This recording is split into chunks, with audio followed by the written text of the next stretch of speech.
네, 쏟아지는 수많은 뉴스 가운데 가장 관심을 끄는 이슈에 대해 집중 분석해보는 특급 추적 시간입니다. 오늘 추적할 사건은 바로 이 사건입니다.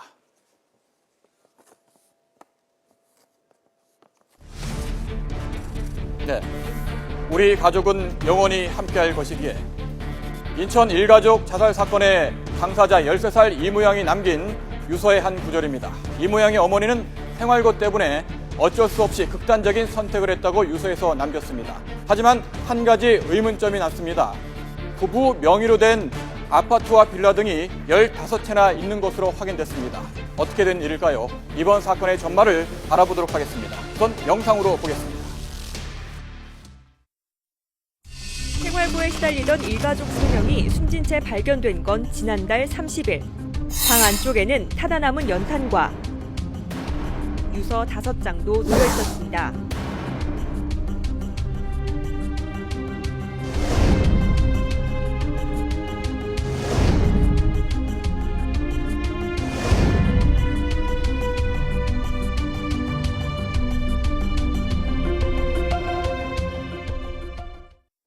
네, 최근 들어서 생활고로 인해 일가족이 동반 자살하는 안타까운 사건이 종종 발생을 했었는데요. 이번 사건에 대해서는 생활고로 인한 죽음이었는지에 대한 의문점도 있고요. 또 왜 13살 아이까지 함께 이렇게 동반 자살을 했어야 했느냐, 이런 목소리도 나오고 있습니다.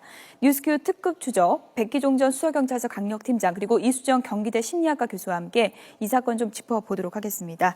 안녕하세요. 네, 안녕하세요. 네. 먼저 팀장님께 좀 질문을 드리죠. 네. 워낙 많은 이런 사건 보셨을 텐데요. 그렇습니다. 이번 사건은 어떤 점이 좀 다르다고 생각하셨습니까? 지금 지난 2월에 발생한 전국적으로 대통령에게까지 보고돼가지고 굉장히 그 놀라움을 줬던 송파 세모녀 살인 사건, 예. 그 자살 사건이죠. 예. 이제 이게 아닌가? 왜 그러냐면 처음에 그 언제나 돈이 없어 마이너스 통장, 또 뭐 보험 대출도 다 차고.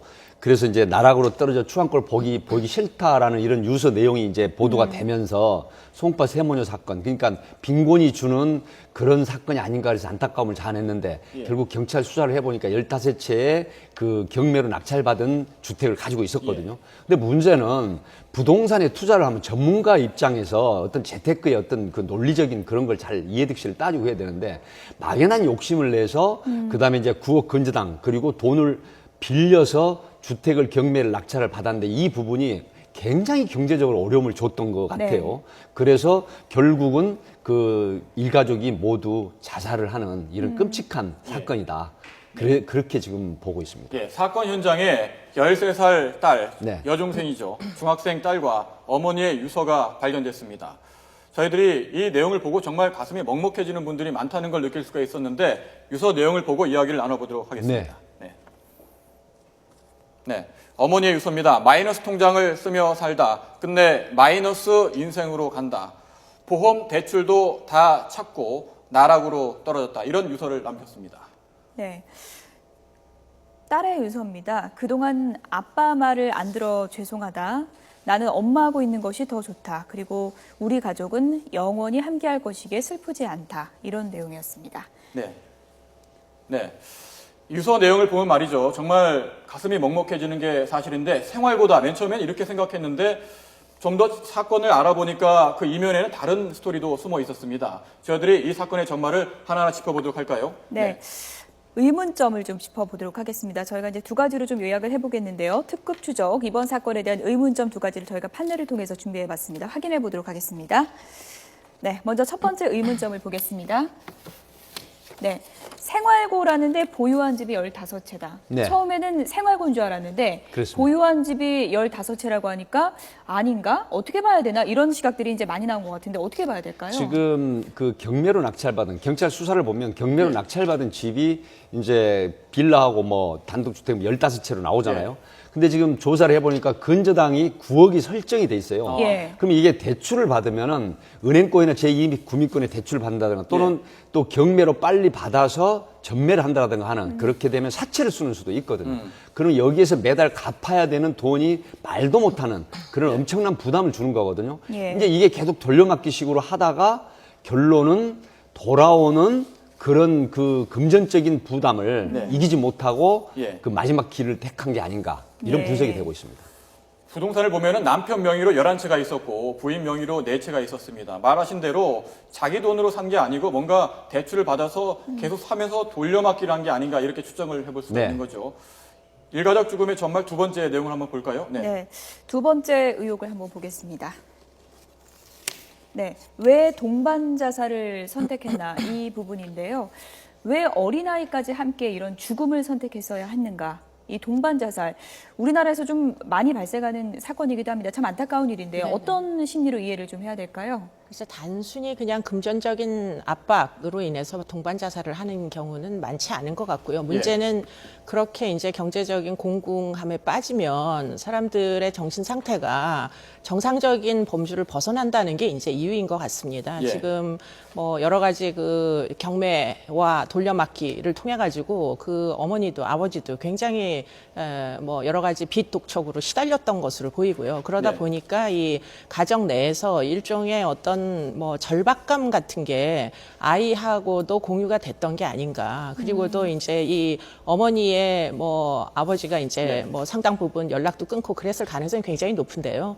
그러다 보니 이제 부부 간에도 관계가 좀 소원해지고 그래서 점점 어머니가 이제 우울증 같은 것으로 시달리게 되면 사실은 가족 구성원 중에 한 명이 자살을 고민하게 되면 그와 같은 절망적 사고가 나머지 구성원들에게도 전염될 가능성이 굉장히 높다는 겁니다. 그렇기 때문에 이제 모방 자살 같은 사건들이 많이 발생하는데요. 이번 예. 사건의 경우에도 지금 그야말로 자살을 생각할 만하지 않은 13살짜리 어린 아이가 예. 결국은 동반 자살을 뭐 동조했던 이유는 결국에는 지금 부모님의 뭐 절박감이나 아니면은 뭐 우울증 이런 것들이 결국 아이에게도 전이가 된 게 아니냐 이렇게 생각이 들고요. 네. 참 그 부분에서 부모가 어떻게 보면 상당 부분 좀 무책임하다는 생각도 사실상 듭니다. 네. 우리나라의 경우에는 자살이 OECD 국가 중에 1위이고요. 예. 동반 자살도 서구 사회에서는 보기가 힘든 문제입니다. 그런데 이번 사건을 보더라도 이 부모의 절망감이 아이의 죽음과 어떤 인간관계가 있는가 하는 부분에서는 좀 고민을 해봐야 될 필요성이 사실은 존재합니다. 예. 예.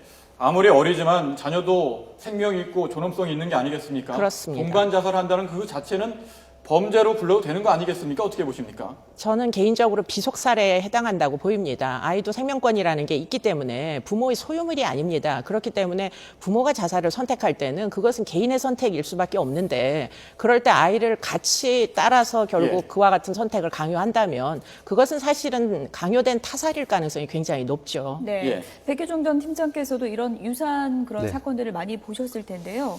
이렇게 빚독촉에 시달리다가 가족끼리 이렇게 동반 자살을 선택하는 경우가 많았습니까? 어떻습니까? 있습니다. 예. 그러니까 그렇게 오래된 건 아닌데 한 5년여 전 사건인데요. 그 사업을 남편이 하다가 예.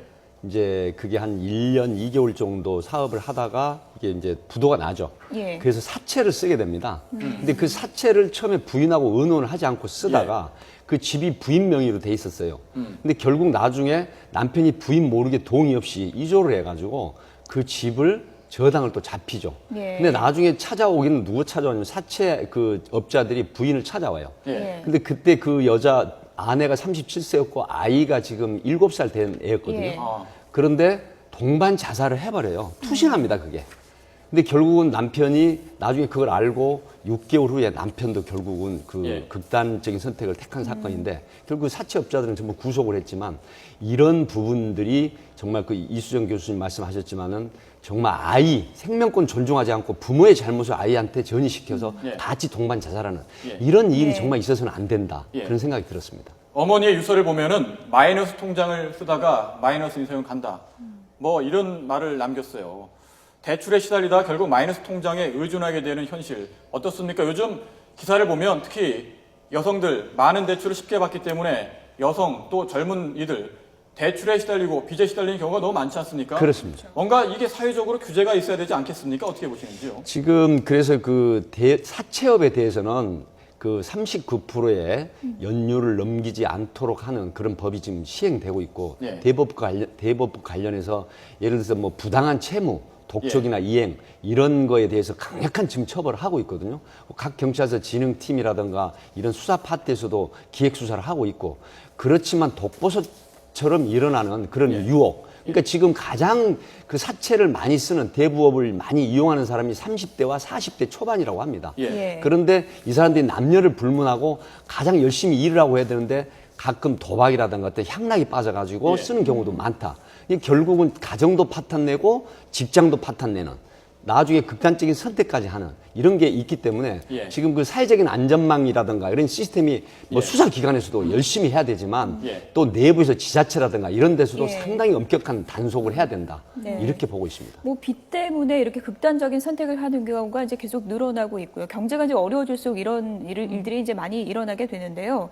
이렇게 빚 때문에 극단적인 선택을 하고 자녀의 이제 목숨까지 이제 같이 끊게 되는 이런 상황을 좀 막기 위해서는 심리적으로 어떤 부분이 우리 사회가 좀 개선돼야 될 부분이 있다고 보십니까? 글쎄 일단 아이의 생명권이 존재한다라는 예. 사실을 부모들도 인정을 해야 될 것 같고요. 아이는 독립된 인격체입니다.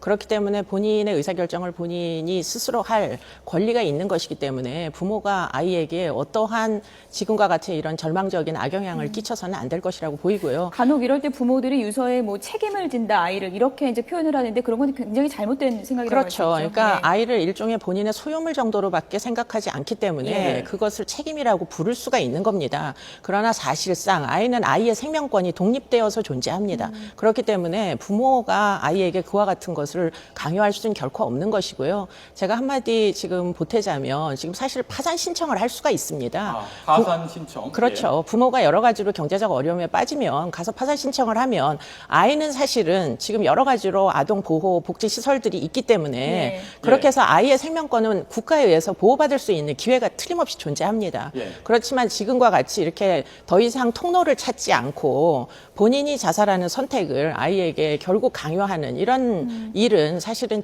앞으로는 좀 지양해야 될 예. 필요가 있다고 보입니다. 예. 네.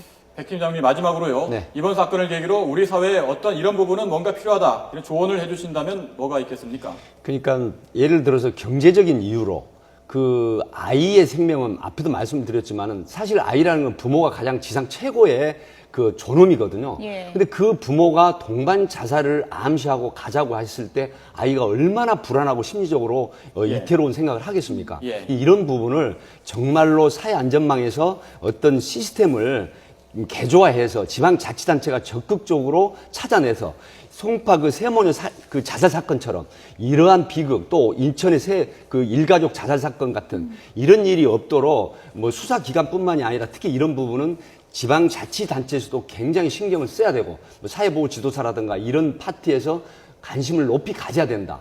이런 생각을 하고 또 본인들 스스로도 아이의 생명, 내 굳어간 어떤 경제적인 어려움을 아이에까지 전가시켜서 세상을 살아야 될 아이의 생명을 같이 뺏는다는 거는 예. 있어서는 안 된다. 이런 걸 각성을 해야 되겠습니다. 예. 네. 이번 사건 지금 전말이 조금씩 드러나고 있는데요. 인천 일가족 죽음에 대한 이유, 과도한 부동산 투자, 이에 따른 극단적인 선택을 한 것으로 경찰은 일단 추정하고 있습니다. 과연 결과 좀 더 수사를 해봐야 알 것 같은데요. 네. 개인의 욕심을 위해서인지 아니면 돈을 더 벌기 위해서인지 생활고 때문이었는지 이런 극단적인 선택을 했을 때 정말 선택권이 없는 자녀까지 희생되는 비극이 발생합니다. 더 이상 이런 일은 없어야 될 것 같습니다. 네. 지금까지 백기종 전 수서경찰서 강력팀장 그리고 이수정 경기대 심리학과 교수와 함께 이 사건 좀 짚어봤습니다. 고맙습니다. 네.